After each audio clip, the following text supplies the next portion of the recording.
გიორგი გიოვანის პოეზიის საღამო მოეწყო ბათუმში პოეტისა და მხატვრის შემოქმედებას თამარის დასახლებაში არსებულმა რელიგიურმა მუზეუმმა უმასპინძლა.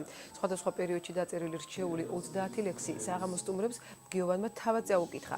პროფესიით მხატვარი ათეულობით ლექსის ავტორია. 2005 წელს გამოიცა მისი ლექსების კრებული, ასევე დაიბეჭდა გიოვანის ნოველების კრებულიც. ეს ბათუმში პოეტის რიგით მეშვიდე პოეზიის საღამოა. პროფესიით მხატვარი აქტიურად მუშაობს ფერწერაზეც. მახარებს აქტივობა, მახარებს ყურადღება მკითხველისა, მსმენელისა, დამთვალიერებლისა და მე მუდამ ბედნიერი ვიქნები, თუ კი შემეძლება და მექნება შესაძლებლობა რაც შეიძლება აქტიურად ჩემი შემოქმედება გამოვიტანო საზოგადოებისთვის.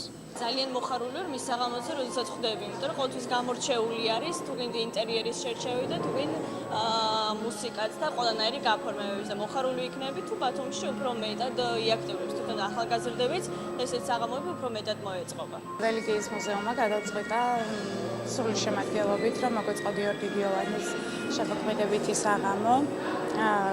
რა თქმა უნდა, გიორგის შეუთანხმდით, თვითონ შემოგთავაზა, რომ წარმოადგენდა თავის პოეზიას.